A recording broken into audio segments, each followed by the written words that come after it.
Okay, it's about 2.5 weeks later because I had to go to work, and so I wanted to compare the new belt, which is right here, and the old belt, but I cannot find the old belt because I've been gone for so long.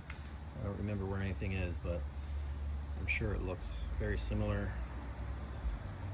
But before I install the new belt, I'm gonna clean out the inside. There's a bit of belt residue because it slowly got kind of like worn away, and so there's just kind of a dust of like rubber powdery dust residue all over the place. I'm going to clean it out with a plastic bristle brush, nothing too abrasive or anything, and some compressed air.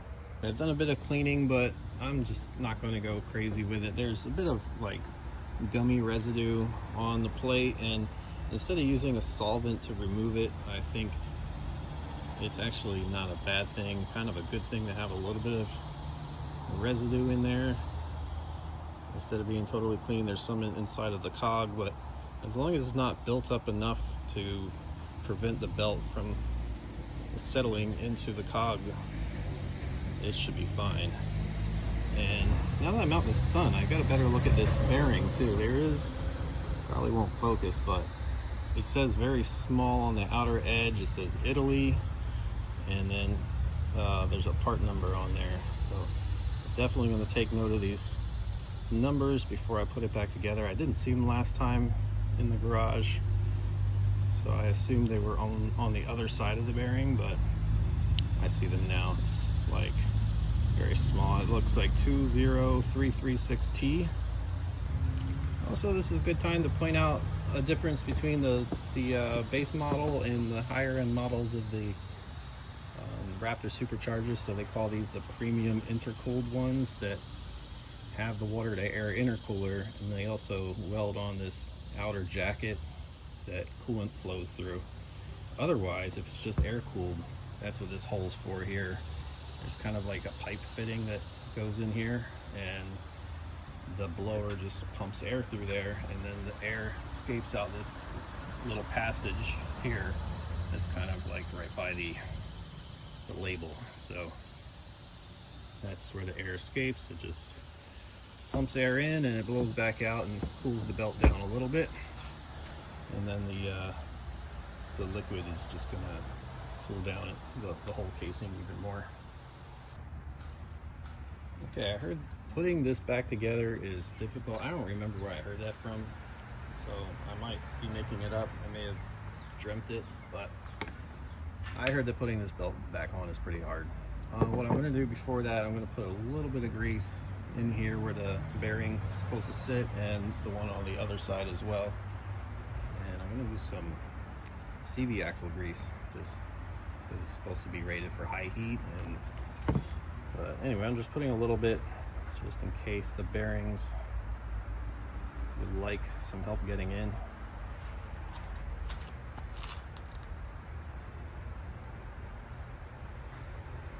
There's already a residue of something that looks like grease on them.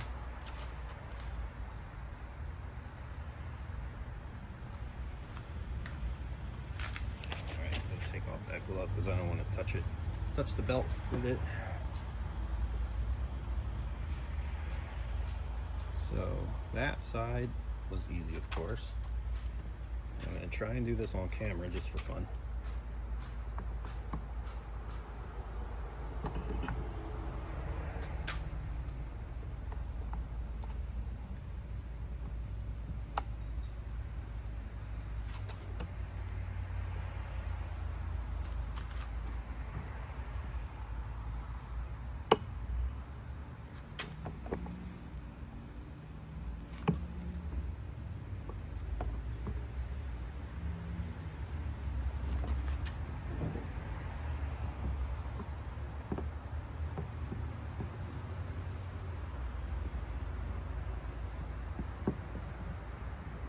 Seems like it's in the right spot. And there's that lug. I can't see it from this side then. I guess it's only... Oh. Alright, well, that seems like it's going to line up as well. And the small bearing is not really pushing in. I think I'm going to use a rubber mallet and tap it a little bit.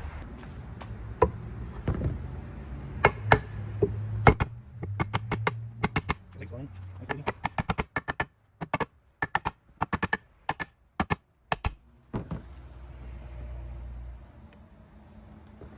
really not much to it.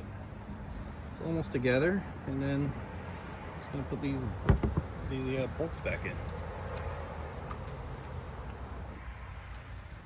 It's not a bad place to work on things. On top of the recycle bin, just nice and clean, but when you're working with something dirty and you don't want to get it all over your garage floor. And the added bonus is it's soft, so it's not going to mar anything you're working on.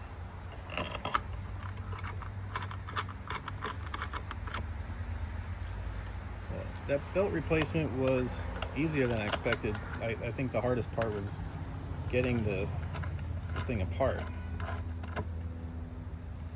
and it really wasn't that hard. I did buy 2 belts though, so hopefully I won't have to do this for a while, but if I do, it's good to have one on standby. Same with the accessory belt, the serpentine belt. Since running the Supercharger, you have to have a longer serpentine belt. I have an extra one of those in the trunk of the car, just in case. But it's funny, when the Supercharger belt broke, I didn't even know it. Like, the car drove normally, stock. I didn't get a check engine light, so definitely airflow was down, but the ECU, the MAF sensor detects it, and I guess it was just using less fuel, but it was running just fine. So I only realized it went full throttle. I'm like, my car feels stock again. So that's when I knew something was up, and the boost gauge was reading like 0. A little bit more torque on these, and then it's almost ready to go back in.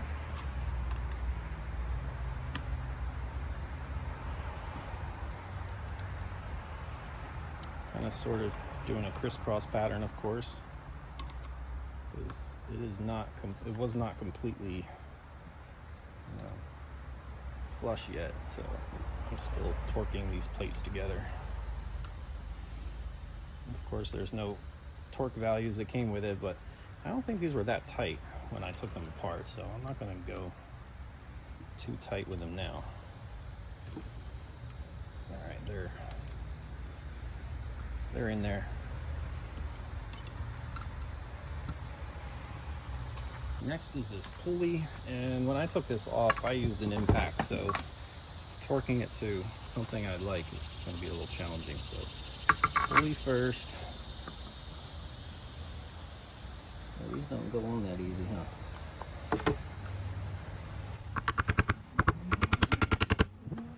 The old oil filter wrench.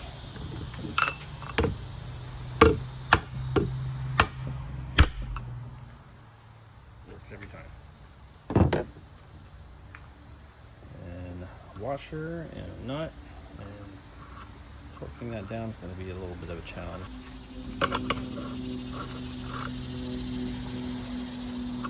24mm if anyone cares. So that's on, it spins. Just need to torque it down now somehow. Alright, back to the impact again. So I'm torquing it down exactly as much as these gloves will hold, as much frictions. I think these gloves are rated for 40 foot-pounds of torque. So this is with the plate, the mounting plate installed. So when you're installing this thing, the first time I did it with the Supercharger. Well, the plate already installed on the car, then put the Supercharger on the back. But you have to get the correct orientation, which is pretty simple because you're basically parallel. The outlet is parallel to the plate, and that's going right back toward the middle of the engine bay. So I took it out of the car this time, all like as one piece, so it should go back in as one piece as well. Alright, so I had to bring my phone in because it was overheating out in the sun and it wouldn't let me record videos anymore. But while I was in here, I found the old belt. It's same width and same everything. So that is the belt. Same numbers.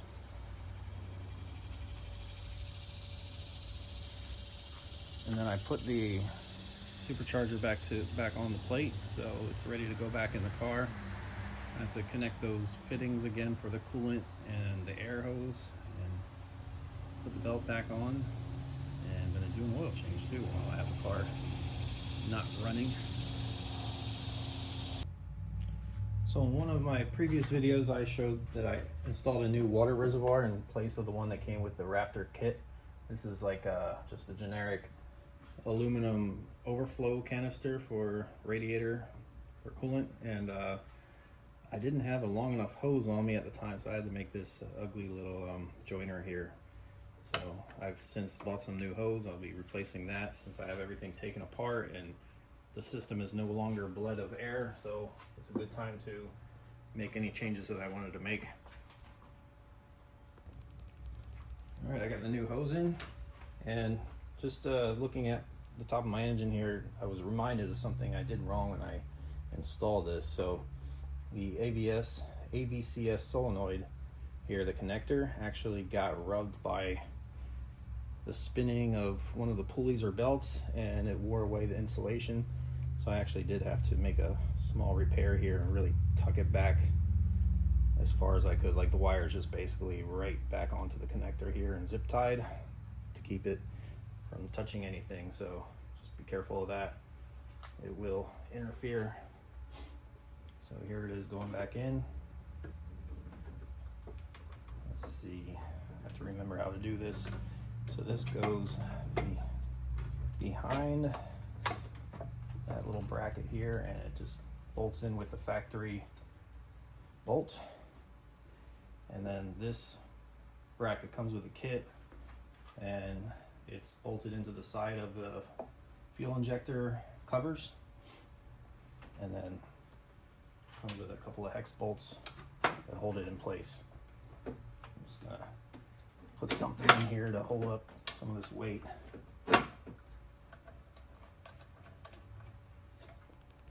All right, just stop the camera for a second because I was trying to remember how this goes back together. So just two more factory bolts here. One, the longer one, looks like it goes to the alternator, and then the other one inside of the power steering pulley. So there's a bolt hole that is missing right now that helps hold that plate on. So that was a bit of a tight squeeze, but it's on there now. So I did most of my struggling off camera, and just going to tighten the rest of these up. So they're all on finger tight now. I'll do that one first, followed by the alternator bracket.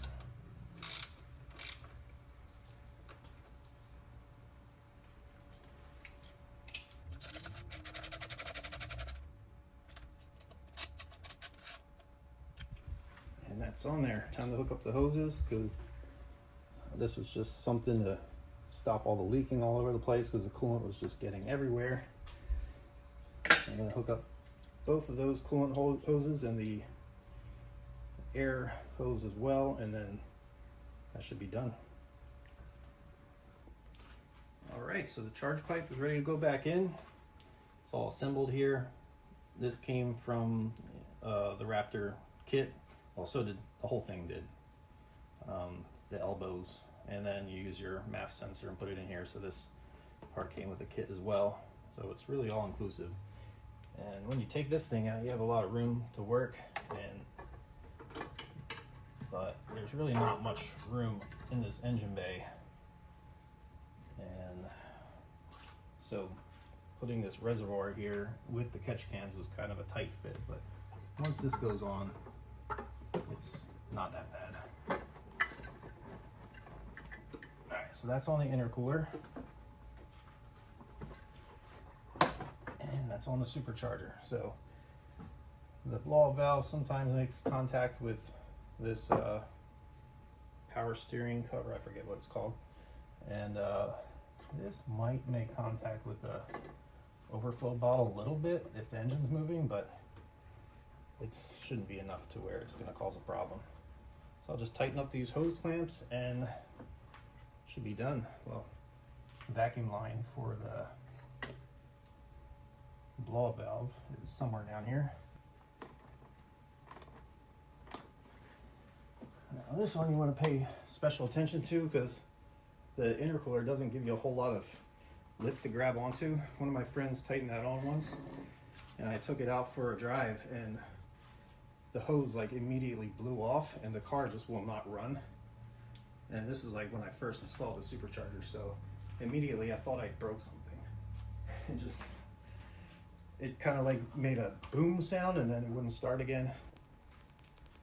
So we pay extra close attention to this connection up here. The Supercharger doesn't give you a whole lot of a lip to grab onto, so you got to make sure that hose clamp is right up against the intercooler. I had a friend tighten that down for me once, and it was on the other side of the lip. And this is kind of like when I first installed the Supercharger too, so I was still like testing things, and the hose blew off when I was doing like a power run, and it just made like a kind of a boom sound, really scary and everything. And then the car would not start after that because the metered air is going through, and then what's going into the engine is totally not what it's planning for, so the car wouldn't even start. So I thought I blew something up like right away, and then after I saw that and connected it again, it started right up. So that was a scary moment. So one more thing that I added that was not part of the Supercharger kit was this kit by iWire, and what it does is it kind of splits off the connector for the MAF sensor. So I didn't know this before, but inside the MAF sensor you have the airflow reading sensor, and there's also a temperature sensor in there. So what that does is it splits off those two connections from the factory. I plugged that in for the airflow reading, but for the air temperature sensor I installed an aftermarket one, and I drilled it right and tapped it right into the bottom part of the Supercharger in this kind of flat area. So the core of the intercooler is in here, so this is kind of all like dead space right here. So I installed it in the bottom, so it's getting the cold air temperature readings right before going into the intake manifold. Because when I was getting a dyno tune, the tuner was saying that the intake air temperatures were too high, and that was causing the car to kind of do a limp mode or something to decrease power.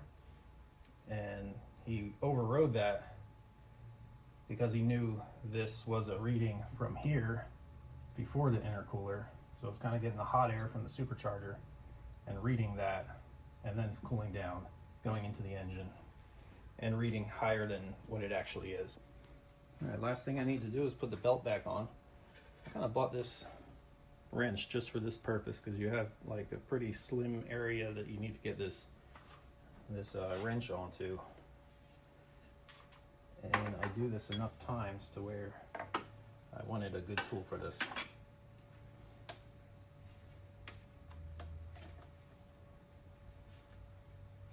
All right, so that's looking right.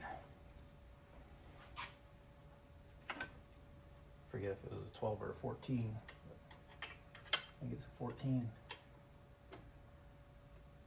There it goes.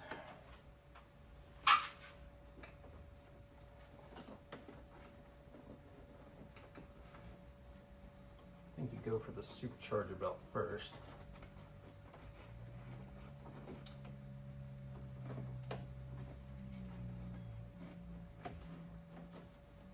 Just pull this up over there, and that is on. That is all there is to it. So now I just have to put my bumper back on, and the car should be good to go. And refill the coolant because I lost so much of it onto the garage floor. One more thing, I went with a thicker oil than previously, so of course the car calls for 5W30. I'm going up to 0W40 and see how that goes.